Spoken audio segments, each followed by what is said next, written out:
everyone. Welcome to Moms Writers Club. I'm Jessica, And I'm Sarah. and today we are joined by at least 4 pets that will make an appearance throughout the episode. But we are talking about a deep dive on our process of writing our books.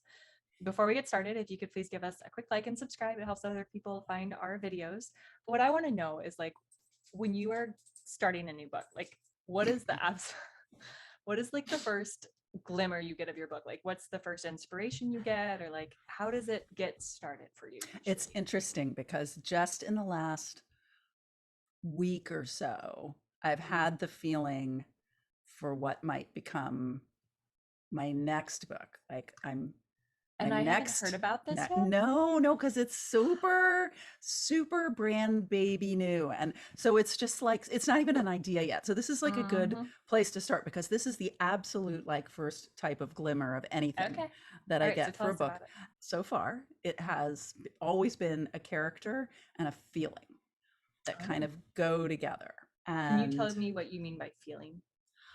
like with Johanna the Third, my Uh, character was this like early 40s soccer mom with who had been an artist who had like lost her dreams, and and I could totally picture her single mom, and her feeling to me was just like, I can't fucking do this anymore, yeah. Yeah. like she was angry and intense and like sort of desperate to actually fully become herself. Yeah. um, Okay. And that turned into a whole book for you. and that turned into a whole book, just the character and that feeling, and I didn't even know what that feeling really meant and until we explored it. Yeah. And so I don't know, yeah, so I'm starting to feel like maybe there's this person, there's this character, and all the only sense that I have of her is that she's really powerful. Like she's already in her power. Like I've written a couple Hmm. of stories about women who are reclaiming their power or coming into their power.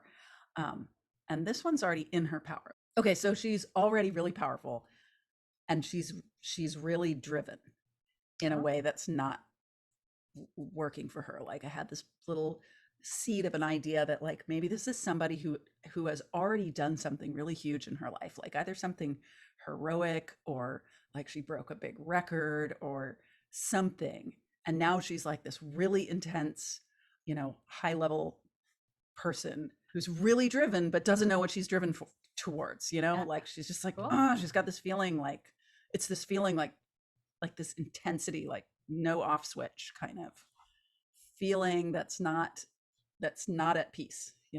Cool. So anyway, that's like the first kind of, that's the way ideas have been coming. How about you? For me, I have a couple different things. For my first few books, I also had a character who just would come to me, and I wouldn't know everything about them, but I usually kind of knew like who they are and how they thought and what they wanted. And often I get like a glimpse of them in a situation where it doesn't necessarily lead to the plot. Like it's not like the inciting incident or anything like that, but it is something about them that a whole story can be built around. Hmm. And it just kind of comes to me. But one of my more recent books I've written, I listen to podcasts on true crime, and I also read articles on it. And I've been inspired by things I've read in those and thinking like, okay, if this happened to this person when they were 20, where are they now? And what Mm-hmm. might they be dealing with? Or Right. with the one I'm currently writing, I'm trying to think of where I first came up with that idea. I think I had read a nonfiction book and I was like, this is really cool, but how would I turn this into a fiction book where there's like a person who is dealing with this issue or is affected by this or who is doing this thing that I find fascinating, and then Mm-hmm. kind of building a story around it. That book was a little harder because I didn't have that character in mind at first. Mm-hmm. So figuring out who she needed to be. But yeah, usually it's like a little glimmer of a person doing a thing and me figuring out who they are and what they want. Glimmer of a person doing a thing. Yeah, Yeah. I called it glimmer because it's like, I don't know. Like I'm trying to now, of course, define glimmer in my head, but you know how you like maybe get just like a little snapshot of a person doing a thing and Hmm. it tells you a lot about them. It's like Yeah. something like that. Yeah. Cool. Yeah. So then what do you do when you have that glimmer and you want to like coax it out, or Yeah. see if it's a thing? Like what's the next step? Well, it depends on kind of which way I'm going. For Mm-hmm. the book that I signed with my agent with, I just started writing chapter one, and I would sometimes like be driving to the hospital where I was doing clinical hours, and I'd get ideas for like dialogue or what a topic of conversation would be. So I'd say like, something's gonna probably turn on, "Hey Siri, take a note," and we're safe. And I would just like say it out loud and then look at that later. And that kind of turned into like a thing. And like moving forward with the more recent book, I actually did more research because I was like, I feel like this is a really cool hook and topic and I need to know more about it. So I like kind of like have more tools on my shelf with which Mm-hmm. to like draw from to figure out what this story could be. How about you? Yeah, there's a point at which you just need to start writing. And my absolute favorite craft book, that little skinny green book called The Modern Mm-hmm. Library Writers Workshop, he talks about not being too not trying to pin an idea down too tight too soon, to like kind of let it be loose and let it change around a little bit, which is good advice to me. And also, like, it just is the way it is for me. And if I try to fight that, I go completely bonkers Yeah. because my early ideas are like really amorphous and they like go all these different directions. And I'm like, wait a second. So, but just starting to write, like sometimes that person or that feeling will, like, I can get a setting around it. And then once I get a setting around it, it starts to feel a little bit like a scene. And if I can get a scene of some Mm-hmm. sort, then I feel like I've got a little something to hold on to. Yeah, I think I do something similar with, I guess the technical term would be pre-writing, but I don't mean to pre-write. I just start writing and then I end up being like, well, this is definitely not usable, but I've learned Yeah. something, whether it's this is what I want or this is definitely not what I want. And I Yeah. think that that's all really useful. I don't know if Stephen King said it or if Stephen King quoted someone else in his book saying it. He wrote a book on writing called, I think it's On called On writing. Writing, Mm. which is great, by the way. And he reads the audio version. I would recommend it. But he talks about Hmm. like how a story is, you are an archaeologist and you are like brushing away all the Yeah. dirt and like you see something and you know that there's something down there, but you're not sure what it is. It might be something tiny that like isn't a full book, but like it might be this like giant thing. And like the more you brush it Right. away very gently, you have to Right. brush it gently, more will appear to you. Right. And It I feel might like just that's be a kind of that. femur bone and it might be like a whole T-Rex. Yeah. Yeah, Yeah, exactly. that's in Stephen King. I love that. Yes. So you just have to kind of like work at it Yeah. and see what comes out of it. I Yeah. also at about this like early point, um, will go through all of my notes I have on, like, I have a notebook, and then in my notes app I just like write random story ideas and other random like scene ideas or thoughts I have or character ideas, and I will go through that and see if this idea works well with any of those, because Mm-hmm. often I'll be like, oh yeah, this is kind of what I was already thinking about and I just didn't realize, I hadn't Oh made that yeah, connection. yeah. And Yeah. sometimes it like is the missing piece. Yes, Like there was some exactly. other thing that I was thinking about, like, um, but just wasn't really working. But I still kind of Yeah. liked it. It was kind of cool, and I was, and then sometimes you put those two together, and you're like, oh, that's it. Yeah. Yeah. Eureka. Or Brandon Sanderson, I think it is, talks about like mashing up ideas, because sometimes that idea you have is great, but it's not enough to carry a whole book. So Right. it's like, well, do you have a bunch of other ideas? Could two of them be combined in a way that makes sense for the plot, Mm-hmm. but like adds depth to it? And I think that's a great way to do it. I found in my Mm-hmm. current book I'm writing that I didn't even realize it till I was at the 50% mark. I was like, I am writing about two characters that I first wrote a chapter for like 3 years ago. And I was just like, I don't know what to do with them. I don't know who they are. I don't know what they want. And like, I don't want to Mm-hmm. mess with it right now. Mm-hmm. And Mm-hmm. that's who they are. And it's just, Yeah. and at the time I wasn't even writing this genre. I was writing a totally different genre. So Mm-hmm. I think we kind of have all these like ideas floating around, and Yeah. write them all down. Something Yes. Stephen King says is that like you'll remember the good ideas, but Stephen King's not a mom. So write them down. Because, and the other thing is like, they don't all have It's to true. be genius ideas. Like sometimes Right. it is literally just an idea for something that ends up being a chapter or a line of Right. dialogue. Like, why Or not you write them might think down? it's a total shit idea, but there's just something like That intriguing you keep about it coming and back to. Yeah. stupid. You're like, I stupidly like this. I don't know why. But like later on, you're like, oh, this is why I liked it. Yeah. So Um, do it. Get a notebook for yourself. Do it in your notes app. You're I was gonna just say, thinking, like, I have these two, I have two pieces. One of them is like 12,000 words, one of them's like 25,000 words. that were Mhm. beginnings of books that are kind of in a genre that I wish I wrote. I clearly wish I wrote it because I wrote this much of it. It's like speculative, basically. Yeah, yeah, yeah. There's the one about the trees, and then there's another one, basically like kind of speculative fiction. And I got that far, and then I was like, this just isn't. I'm just not feeling it. I don't know. It's maybe not where I really am, but I'm just like sitting on. I'm waiting. I'm like, that's gonna be something someday. The Like day will come. that's gonna connect with something else, and it's gonna become. It may not be a speculative novel, or who knows? Like Yeah. never throw anything away ever. Yeah. Oh, the other thing I wanted to say was that I have had some success in writing backstory about characters. Like when I'm exploring the character and I feel like there's a scene that I want to write or a point of view I want to write from, it may or may not like make it into the book, but I have this urge to write it. And I've written whole chunks of backstory that basically I've massaged some and turned into short stories and sent off to literary magazines. So, there's so little efficiency in writing, so that it was kind of fun that these things serve I two have purposes. I have two things to say about that. The first one is at some point we're going to do an episode talking about, we are just talking about this recently, how many words were in our final rough draft and Oh then yeah. how many words we actually wrote to get there. And You do not want to know. I, okay. And then the other thing is I was about to say, oh, I don't do any backstory. But then I was like, oh yeah, I kind of do actually.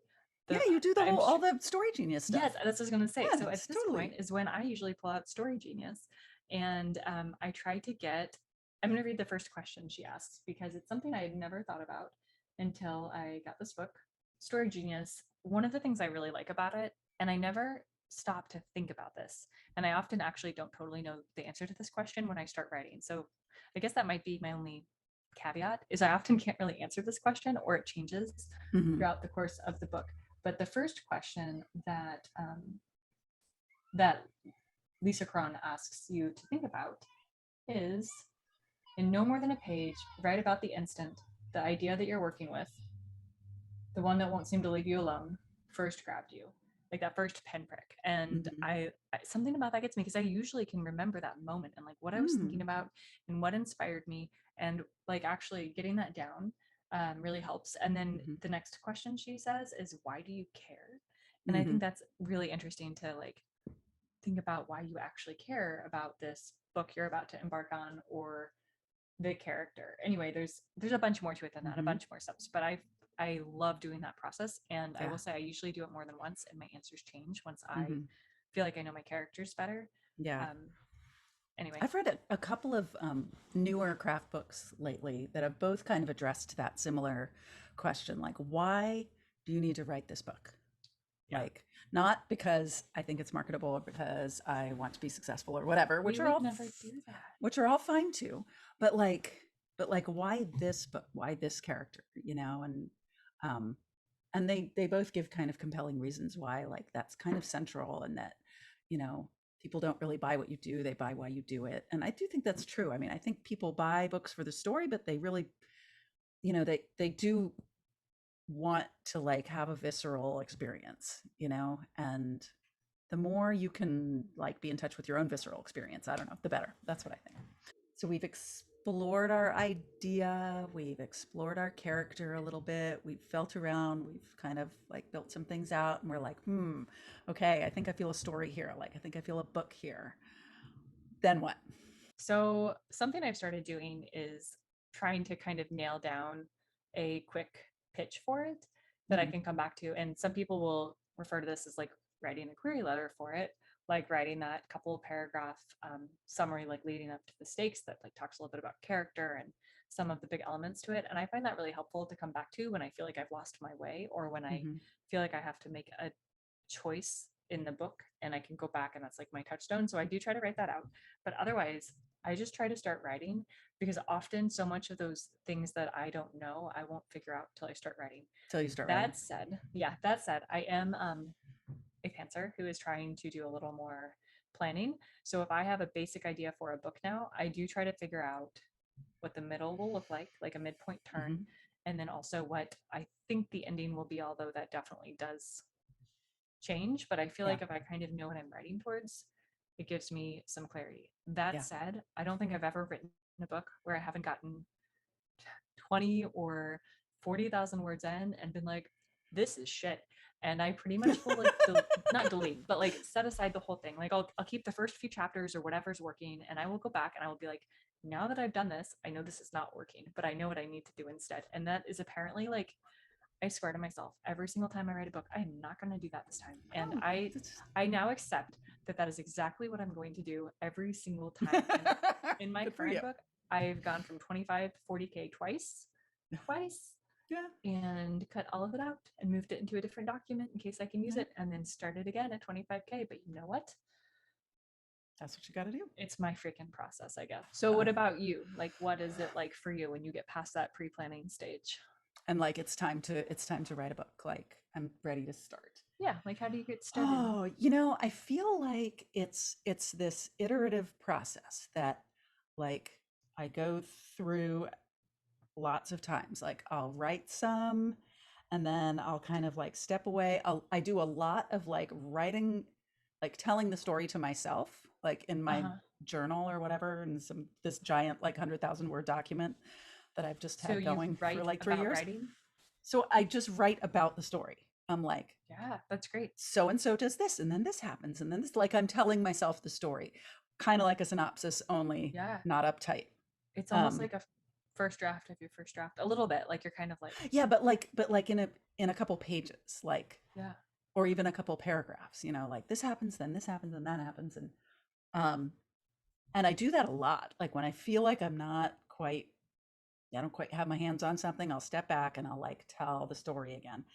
I do the thing where you write kind of the query letter or the pitch. I think that's a great exercise. It's so clarifying. And am a bit of a pantser myself. And I've just come to love it because I also don't think of it as prescriptive, like, so I wrote a pitch. Like, it's helpful now. If I get halfway through and that's not what the story is, I'll write another one. You know, for all the other pantsers out there, what I will say about like the pitch versus an outline, which we can talk more about outlines in a little bit, but I find I cannot work with like an outline, like a traditional outline.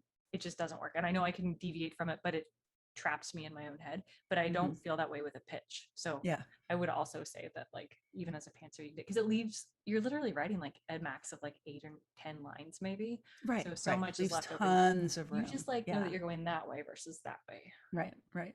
Right. And it really, like, if you really work at it, it can really identify kind of the central drive, like the engine of the story. Yeah, And I think like that's that. helpful.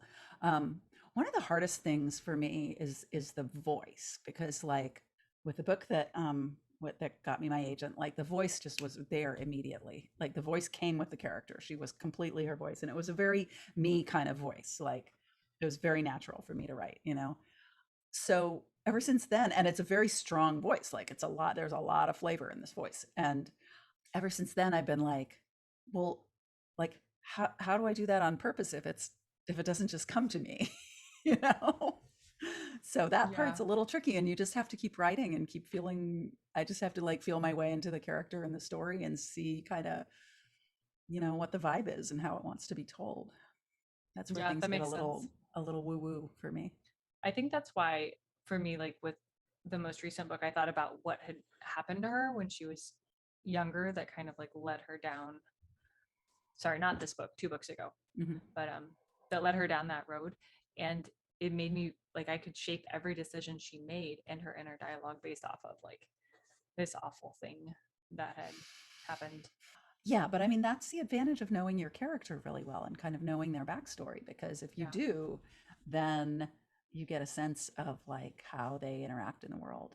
But I guess like once I start drafting, like I just go through this process over and over and over again where I write some and then I tell myself the story and then I rewrite the pitch and then I write some more and then, like that. And I slowly build up words. And honestly, writing the first draft is like cringy and horrible. And I just think I just go through it feeling like, oh my God, this is total shit. Well, it's not. I Um, know, but it just, ugh. it feels that way sometimes. And Yes, that's writing okay. It can feel that way. writing brand new words feels like so clunky. But I think it's that's just because your me. writing is so beautiful, but you don't necessarily get it out on the first draft. No, No, I don't. So I liked what you said about like you tell yourself the story. I don't do that, but I do two different things that are kind of similar to that. If I'm really stuck, I will like I use Scrivener usually to write, and I'll go into the file I want to write in, and I will write about what I'm trying to accomplish. I'll be like, okay, so I want character A to do this thing, or like I know I need to get to the Mm-hmm. midpoint where this happens, but I'm really struggling because of this. And I'll like kind of do a stream of consciousness Yeah. type out, and this Mm-hmm. all usually gets deleted because none of it's like usable in the book. Um, and that sometimes helps me figure out like what needs to happen in that chapter maybe, Mm-hmm. or I will sometimes do like a quick little like 2 lines what I want to be in that chapter that I can keep Mm-hmm. my eyes on as I'm writing it. So even though I'm totally pantsing the whole chapter, I have like a vague idea. I do buy into the idea that each chapter is kind of like its own little story, or at Mm-hmm. least I try to make it that way. I think it works well in like the suspense thriller genre to have that rise and fall. Mm-hmm. So knowing like where I'm starting, what needs to happen, and how I want it to end, preferably in Yeah. a cliffhanger of some sort, Yeah. um, that helps me a lot. So that is one thing, that people can Yeah. also try. I do not know where my chapter breaks are going to happen ahead of time. I'm sort of writing a whole thing, and I'm putting them in So purely by feel, I think and that's that not maybe just necessarily works with my genre. yeah, You know. that's not necessarily a bad thing, right? I think it might be a genre difference. Mm-hmm. Um, but I also will say, like, the first two books I wrote, that's how I did it. It took me time to like figure that cadence out. And I Mm-hmm. actually read a book on making chapters like their own small stories, Mm-hmm. which of course I can't think of the name of, but No, I've read that just before. I think it's a good idea. yeah. And I feel like my writing has improved for it, but it's like anything. Like you have to do what works for you. Yeah. If that's working for you. I will say, as someone who reads your stuff as you're writing it, sometimes I'm like, wait, what? Because of your chapter breaks or lack thereof. But Right. it's Right. not. But it's not hard to figure out. And like I can, you can get feedback from people on like Yeah. where they think those things should be. Yeah. I And think then you kind of sometimes when I naturally go do it. back and like like I was just rereading the first 3 chapters of my next book. Well, actually, the first turned into 5 chapters. The Yeah. first 9,000 words. And I was like, I was reading through, and I did the same thing. I was like, wait, what? And I was like, oh, I just need a chapter break here. If I have a chapter break here, this totally works. Yeah. And I just popped it in, and like, there we go. There you So go. some things are more analytical, and some things are more intuitive, and it just depends. Let's talk a little bit about story structure and all of this. Okay. I personally try not to think too much about structure at first when I'm Mm-hmm. figuring out my character and like the vague idea of what I'm trying to do with this book. Mm-hmm. Yeah. What I usually do is start writing it, decide it's all trash, start writing it again, and then somewhere in there I'll be like, I should probably look at the Save the Cat beat sheet, or Right. like for thrillers, Alexa Dunn has a really great video about like where different twists should be Mm-hmm. approximately. So I look at those, and then I sometimes will make a list of all the things or all the scenes or all the like twists I feel like my book really needs, and then I'll try to like plug them in around the general like plot I have in mind, just to have that to look at Mm-hmm. while I'm continuing to write. And then the Mm-hmm. other thing I did with the book I'm working on now is I just can't do a traditional outline. It just doesn't work for me. Nah, But me what either. I did do is I got like a giant piece of paper and I did a line on it, and I have like beginning and end and midpoint, and I Yeah. have little scraps of paper with like the different That's fine. with They're with fine. the different like scenes I know need to happen, or where I want the twists or like the different beats to be, and Yeah. I'm just tacking them up, and it's nice because they're very movable. And I know you Yeah. can do something like that in Scrivener, but I need it like No, on a no, no. I bulletin need it board. big. Yeah. I need it on my giant bulletin board, Yeah. and I something have this about great that. big whiteboard that I like. Yeah, yeah, And sometimes I'll draw it out like 5 different ways. I'll like draw it out, then I'll erase it, then I'll draw it out again with going up and down, yeah, like multiple visuals to kind of get the structure in my head. Yeah, and I agree. I mean, my writer friend here at Charlottesville like talks about like just getting the tent poles, like what are the hmm major poles that are kind of holding up the story, and yeah, not to worry too much about the rest of it. But I have to say, like, it has certainly happened to me that I'm like, this is the midpoint and this is the climax, and then I realized, no, actually the midpoint is the inciting incident and the climax is the midpoint, and now I have to write another half of a book. And but it's just the way it is. So it's, Yeah. I guess, like, coming at it as a pantser, and like in the beginning, I was like, oh my God, all that structure stuff is like so, what's the word I'm looking for? Like, Prescriptive. so prescriptive, and like it's boxing me in, and I need to be You also free. were coming from like a very literary background, Yeah. which Yeah. from what I have heard, often like there's a little bit less of that. Yeah. Um, but I have embraced all those things, A, because they work in many useful ways, and B, because like I'm the boss of them. They are not the boss of me, you know? And You once go, I girl. figured that out, I was like, oh, I'm good. Okay, this is cool. I don't feel hemmed in. I'm like, it's a tool. Yeah, it's also great for revising to like go back and look and be like, oh, I see now what's wrong with my book. I have Right. no insert plot beat. Right. I've probably mentioned a couple of these, but these are like some tools that I use in my process that I find very helpful, and feel free to think they're great or think they're dumb, whatever. Um, so I am a big fan of scraps of paper and sticky notes. For one book, I, instead of like having my like giant bulletin board, I like had all the different things I needed to have in the book on sticky notes, and I littered my giant monitor with them, and I would pull it down as soon as I got it in the book. So like by the end, most of them were gone. Hmm. That's one thing I find helpful. I keep a list of all the things I know need to be revised as Mm, I'm writing. that's Like if really I'm like, smart. oh, I'm like at the 50% point, but this line I know is somewhere in the first third of the book needs to be changed. I'll just write it down and Right. not mess with it, and just Right. know that I will do a round of revisions Right. eventually. Or like, I Um, deleted that character. I'm just going to stop writing them, but I'm not going to worry about yeah, rewriting all the exactly. stuff to write them out of the book because I'm moving forward. Yeah, that's really smart. Yeah. The other thing is I like to do is at about the 20% mark and the 50% mark, I will stop writing and reread everything. And I Hmm. would not recommend doing this with your first book, but it helps kind of keep me um, my eye on the prize, so to say. Hmm. Yeah. Like it makes sure that the book is about what I think it's about, because Yeah. often Yeah. so early when you are maybe writing a couple different versions of different chapters or deleting this or like changing that, you kind of almost forget some of it. I Yeah. swear. So for me, it takes me like 2 months to write the first 25% of a book, and I write the other 75% in like 3 weeks. Yeah. It just Yeah. takes me that long to like figure out Hmm. the beginning and like the premise, and then once I've got it, I'm writing like 2 to 3 thousand words a day. Yeah. And going back and like rereading that beginning that like has changed so much helps me like nail it, so Yeah. to say. Yeah. There's some craft book that I have where someone's quoted saying like, you solve 80% of the problems of your book in the first 10 pages, or the Yes, first it's 20 so pages or true. something like that. Voice, character, point of view, setting, stakes, what they want, all that stuff. You figure out so much in the beginning of the book. I wouldn't maybe go so far as to say 10 pages, but like first quarter of the book, like Yeah, you've, first 10,000 words, I would guess. if you can get all that right, then yeah, then you can really start to move. Okay, so you finished your book. Yes. Congratulations. You typed the Yes. end, you took a screenshot of it, you put it on Twitter. Now what do you do? Yeah. Crack the champagne. Um, Tell someone you love who supports you that you wrote a book and you finished your book. Somebody who's going to be like, oh my God, that's the coolest thing ever. Make sure you pick that person. Then it's so funny because the arc of writing a book is so long. And I have done it 3.5 times now. But so to say, like, here's what I do is like, here's what I think I do. I think that's what's going to happen this time. I'm not totally sure. But I like the idea of doing a quick once over before you set it to rest or to rise, like a loaf of bread, right? We're going to talk about that.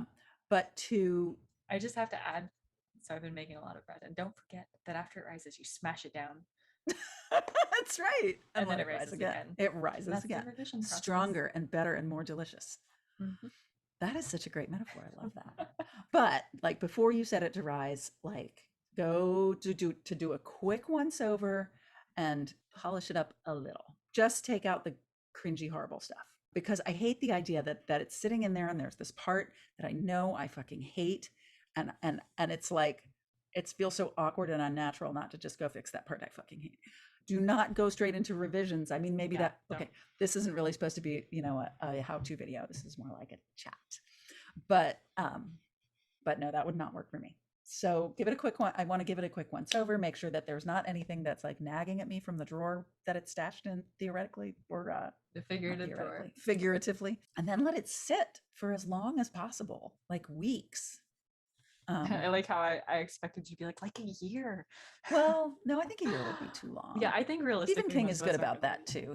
He's like 3 weeks to 3 months or something like that. Yeah, Any I like longer is weeks. maybe a little too long, but depends on what kind of time you have and if you have a deadline and Yeah, how impatient you are and stuff like that. we're very impatient. No, I am. Yeah, so then let it sit in the drawer for a while. How about you? What do you do when you take the Um, end? I do that once over. I go back and like anything on my list that I've been Mm, making this whole time, I either fix, or if it's a big edit, like there's a whole character I have to delete, I just highlight. Like if yeah, I'm, and often like when I do that quick once through, if I'm like, this line sucks and I am not fixing it right now because I am sick of writing right now, I'll right. just highlight it so I Yeah, notice it the next time. yeah, But yeah, I do a quick once through and then I try to let it sit, usually for a week or two. Longer would be better, but yeah. I need longer that's than not a how week we or are. two. I Um, usually do a couple weeks and then I do a revision by myself. I do a quick mhm, read through, beginning to end, often on paper, and yeah, mark it up as I go. yeah. And then I put all those edits in.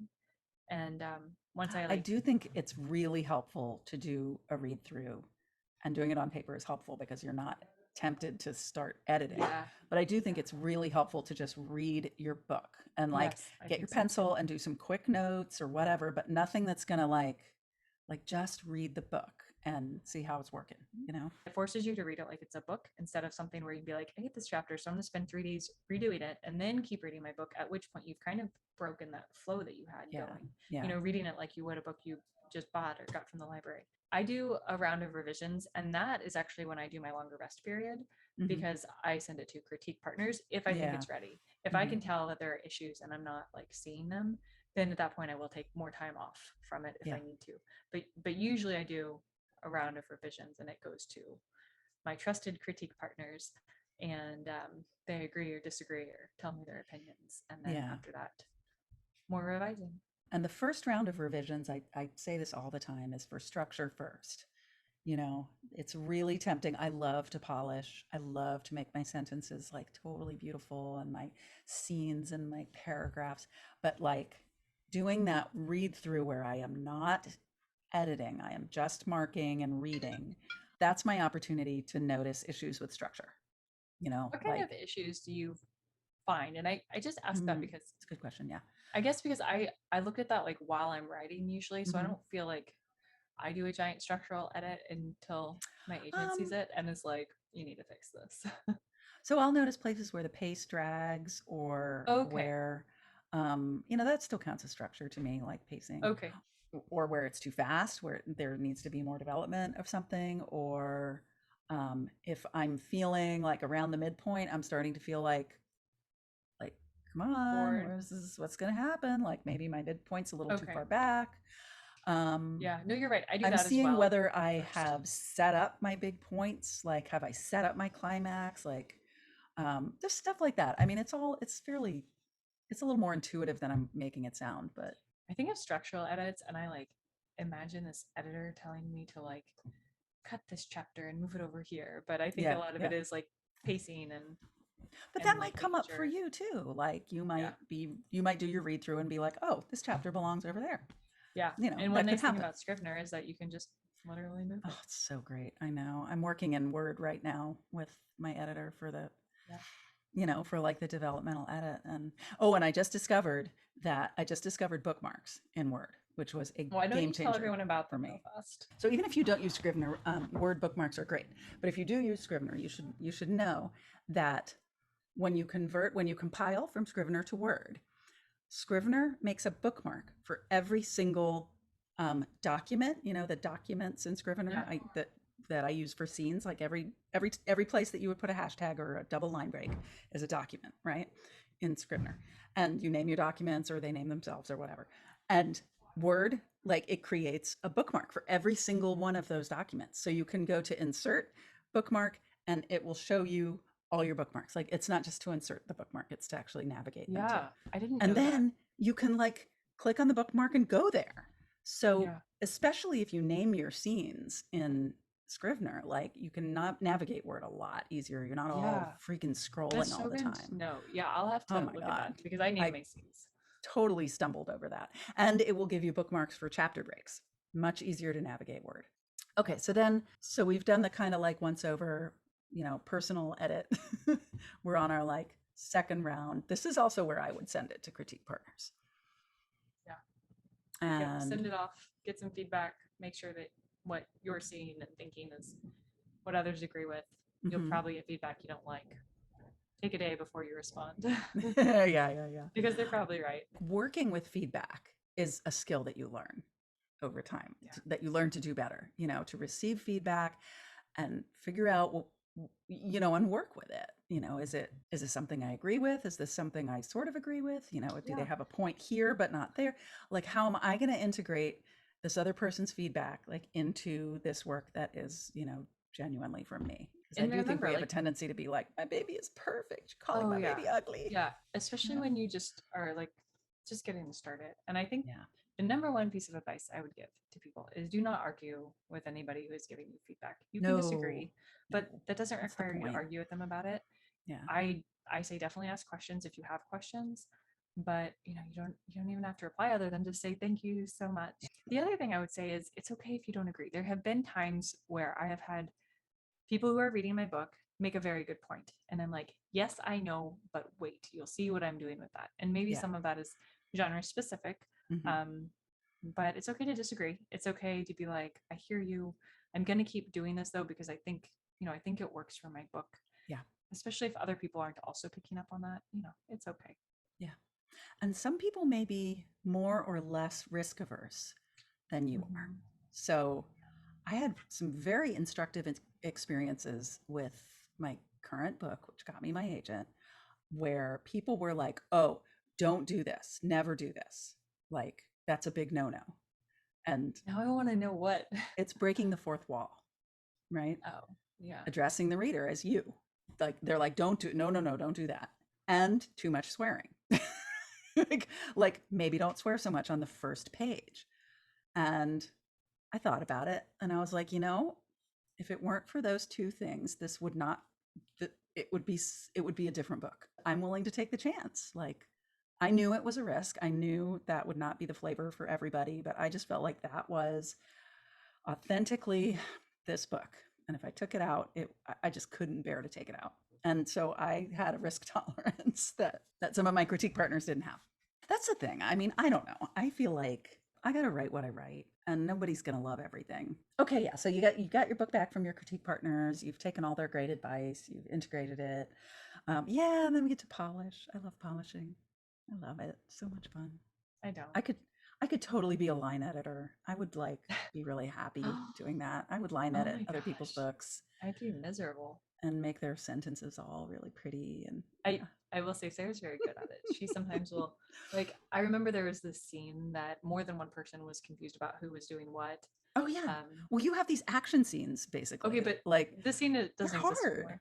But I know, but you have other ones and it's just like where there's like four people and they're all doing things and they're all going in different directions and that's hard to write.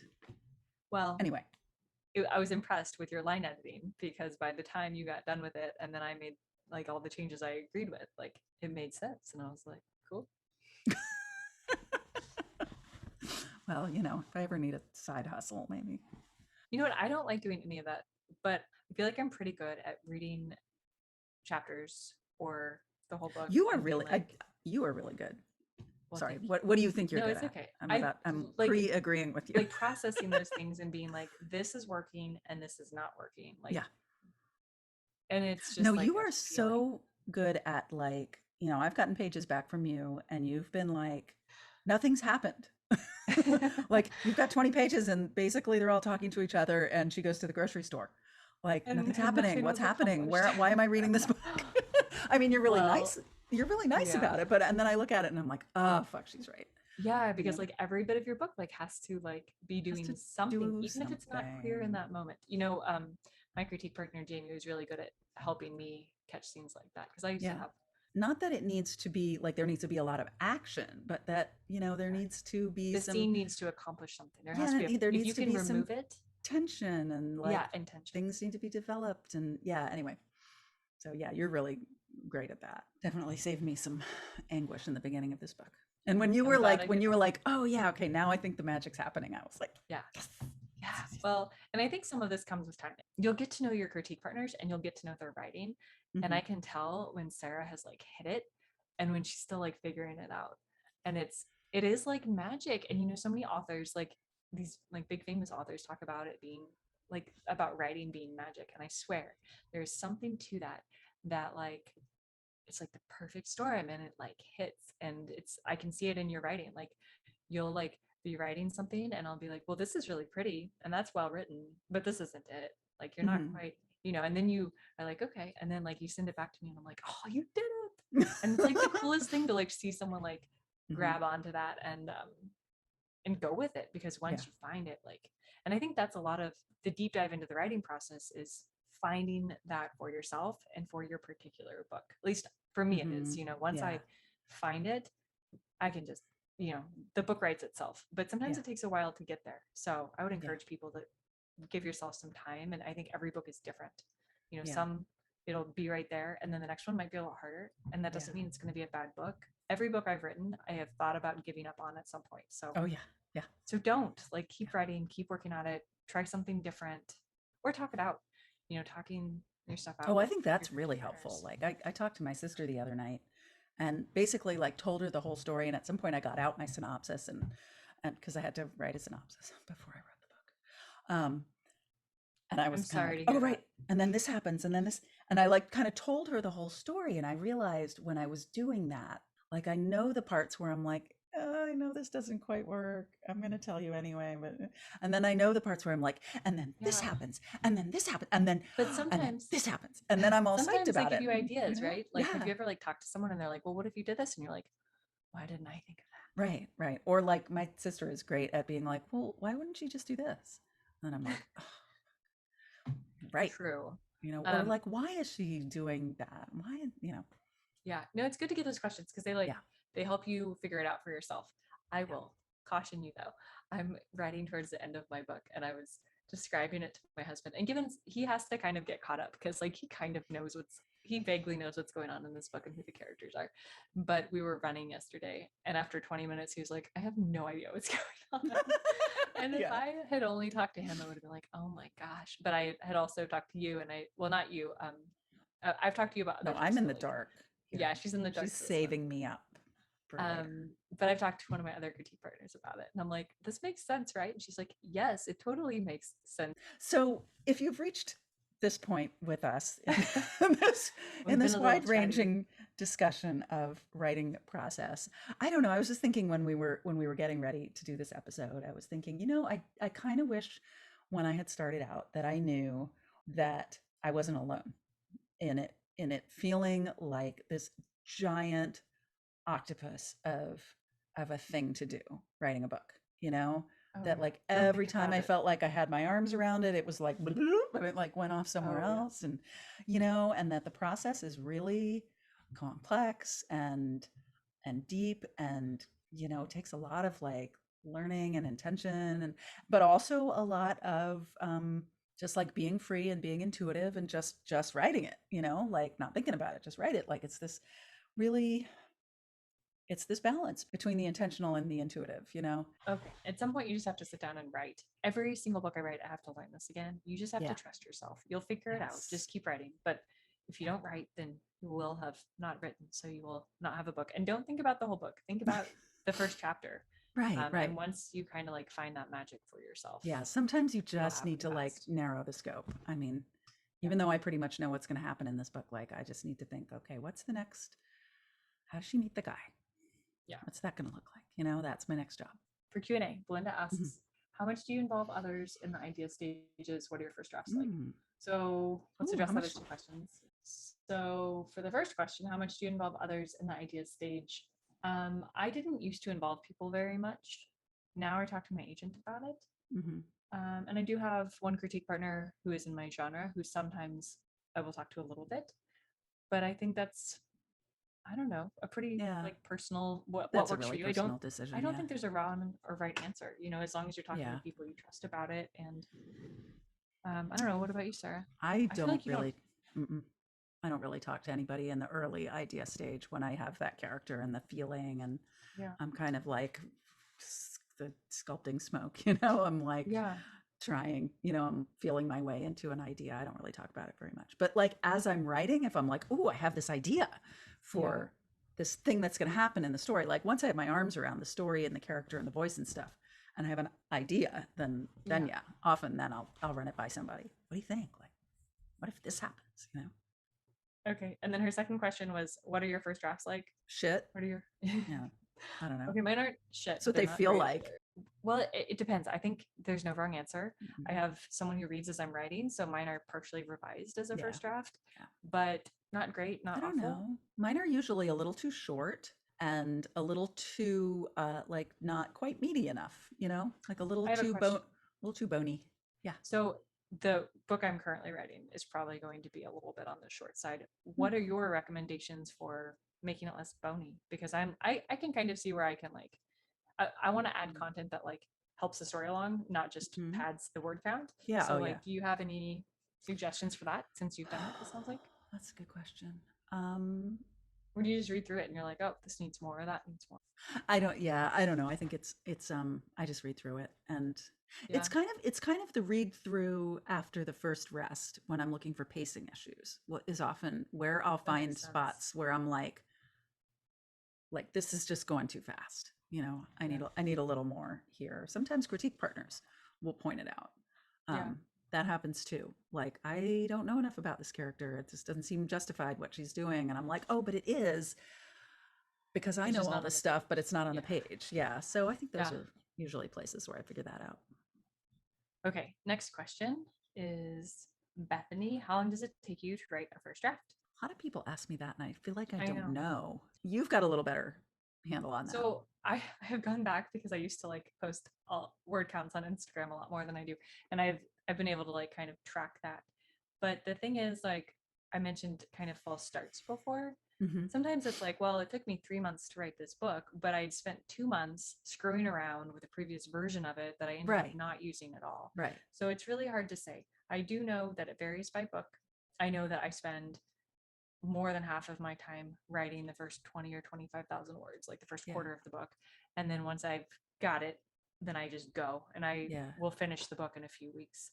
Yeah. Um, I would say 3 to 6 months, Mhm. depending. I don't know. Yeah. Takes me And that longer doesn't than that. include pre writing. I mean, that's the thing is like so much of my process is like thus far has been like writing something and then realizing that I can only use a quarter of it and then taking that quarter and writing some more stuff. And I bet it takes me about 6 months to write a first draft. Sounds about right. I feel like that's pretty Five or six average. months. And I've then I also, bet yeah, it takes me a little less than a year. I bet I could write a book and a third in a year. yeah. You know? When I was querying, I was writing 2 books a year, Yeah. but that doesn't really, well, writing, revising, but that I think revising takes a lot longer now, or at least it did with the book Hmm. I signed with my Hmm. agent with, because Yeah. I then did revisions with her, which took a while, you know. Yeah. So I'm curious to see how things are different. But I also think I've Yeah. grown as a writer, so Yeah. maybe they won't take quite as long this I time. We'll know. see. I know. Okay, I definitely like it's a thing that you learn to do and you only learn to do things by doing them. doing them by repeating, and it's such a long arc to write a book that it just takes a while to write a few. So you can kind of see why people who, you know, why well-known authors who have written a lot of books seem to be able to just bang them out, you know. Yeah. You Then also again learn there's your like genre better and yourself yeah. as a writer. And then there's the literary authors who are like every 10 years so and so like bestows this work of genius upon the world, And we both love you know. literary novels. We're not trying to put anyone down. Oh, I do. I totally do. This is from Lisa. Lisa, who we interviewed for our show a Ah. while ago. Any tricks for timelines after the rough draft? Hmm. Mainly ways the check, mainly the ways you check time during Oh, yeah, revision yeah. and editing. Hmm. And I will tell you, my biggest piece of advice is this. Maybe doesn't help you, is to do this while you're writing it in Hmm. Scrivener. Hmm. There was a book I wrote that happened over like 5 days. So in caps, I would put what day of the week it was, and if it Yeah. was AM or PM at the beginning of the title of that file, Mm, like because they're mhm, each chapter is a file in Scrivener. So I yeah, would like write the days of the week, um, like that. Otherwise, I say just get either a whiteboard or a giant piece of paper mhm, and like do a timeline, like a literal timeline, like you did in grade school, and say chapter one and write it down, and then chapter two, and like you can put a little outline of what's happening, mhm. and you'll pretty quickly find where you are off schedule, so to say. And then Yeah, yeah. also, hopefully, your editors can help you with that. My book was like the setting was very prominent, and it was a lot about like nature and weather and seasons and stuff like that. And so I did have to be kind of really aware of, is it Yeah. early spring? Is it late spring? It took place over like a year and a half.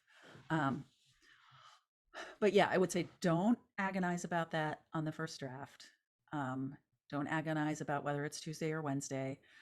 But then when you go back, yeah, you need I need some kind of a visual representation of it, like the months or the weeks, or I've even had like sort of critical scenes where I make a little spreadsheet and I'm like, you know, Monday night, 11:30, Tuesday morning, 2 a.m., Tuesday morning, 4 a.m., like all the Yeah, things that I are like that happening idea. because it was a really like a lot was happening in a short period of time. And I had to kind of keep that straight so that I could describe the setting. And was it still night? Was it day? Like it was at a hospital? Was it shift change? That kind of stuff.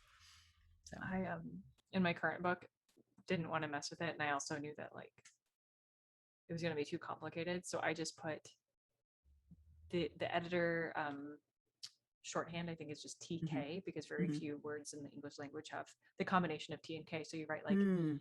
insert description here, TK, and then you can just search for TK, and Oh, everywhere you've yeah. Mm-hmm. inserted TK, or you could use a random word you would never use in your book. Latka.